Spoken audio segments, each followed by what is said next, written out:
السلام علیکم ورحمۃ اللہ وبرکاتہ۔ بسم اللہ الرحمن الرحیم۔ تو پیارے بہن بھائیوں، انشاءاللہ آج میں آپ کو خلیفہ دوم جانشین پیغمبر وزیر نبی اطہر امیر المؤمنین حضرت سیدنا عمر فاروق رضی اللہ تعالیٰ عنہ کی کنیت ابو حفص اور لقب فاروق اعظم ہے۔ تو انشاءاللہ آپ کا ایک واقعہ آپ کے گوش گزار کرنے جا رہی ہوں، تو چلتے ہیں اپنے واقعے کی طرف۔ تو پیارے بہن بھائیوں، آپ جو ہے ویڈیو دیکھ لیتے ہیں، چینل کو سبسکرائب نہیں کرتے، نیچے ہی سبسکرائب کا بٹن ہے اسے دبا دیجئے، انشاءاللہ آنے والا نیا واقعہ آپ تک پہنچ سکے گا۔ نوٹیفیکیشن بٹن کو بھی ساتھ کے ساتھ دبا دیجئے، ویڈیو کو صدقہ جاریہ سمجھ کے لائک اور شیئر کر دیجئے گا۔ تو پیارے بہن بھائیوں، آپ رضی اللہ تعالی عنہ 39 مردوں کے بعد سید عالم نور مجسم صلی اللہ علیہ وسلم کی دعا سے اعلان نبوت کے چھٹے سال ایمان لائے۔ اسی لیے آپ رضی اللہ تعالی عنہ کو متمم الاربعین یعنی 40 کا عدد پورا کرنے والا کہتے ہیں۔ سب سے پہلے آپ ہی کو امیر المؤمنین کا لقب دیا گیا۔ آپ کے زمانے خلافت میں ایک بار زبردست قحط پڑا۔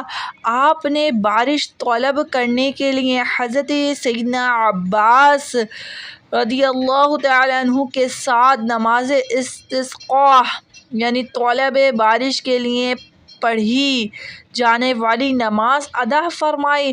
حضرت سیدنا ابن عون رحمۃ اللہ علیہ فرماتے ہیں کہ حضرت سیدنا عمر رضی اللہ تعالی عنہ نے حضرت سیدنا عباس رضی اللہ تعالی عنہ کا ہاتھ پکڑا اور اس کو بلند کر کے اس طرح بارگاہ الہی میں دعا کی: اللہم انا نتوسل الیک بعم نبیک ان تذہب عنا المحل وان تسقینا الغیث، یعنی اے اللہ عز و جل، ہم تیرے نبی صلی اللہ علیہ وسلم کے چچا کو وسیلہ بنا کر تیری بارگاہ میں عرض کرتے ہیں کہ قحط اور خشک سالی کو ختم فرما دے اور ہم پر رحمت والی بارش نازل فرما۔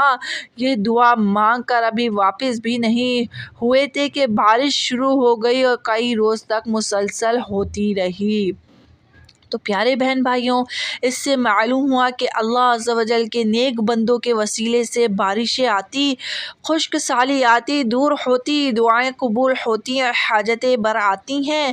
امیر المؤمنین حضرت سیدنا عمر فاروق رضی اللہ تعالی عنہ نے حضرت سیدنا عباس رضی اللہ تعالی عنہ کو وسیلہ بنایا۔ اسے یہ ثابت نہیں ہوتا کہ وصال پا جانے والے بزرگان دین رحم اللہ المبین کو وسیلہ بنانا جائز نہیں۔ امیر المؤمنین حضرت سیدنا عمر فاروق رضی اللہ تعالی عنہ نے حضور نبی کریم صلی اللہ علیہ وسلم کے بجائے حضرت سیدنا عباس رضی اللہ تعالی عنہ کو اس لیے وسیلہ بنایا تاکہ لوگوں پر واضح ہو جائے کہ حضور نبی کریم صلی اللہ علیہ وسلم کے علاوہ ہستیوں کو بھی وسیلہ بنانا جائز ہے اور اس میں کوئی حرج نہیں۔ تو پیارے بہن بھائیوں، امید ہے آپ کو ویڈیو پسند آئی ہوگی۔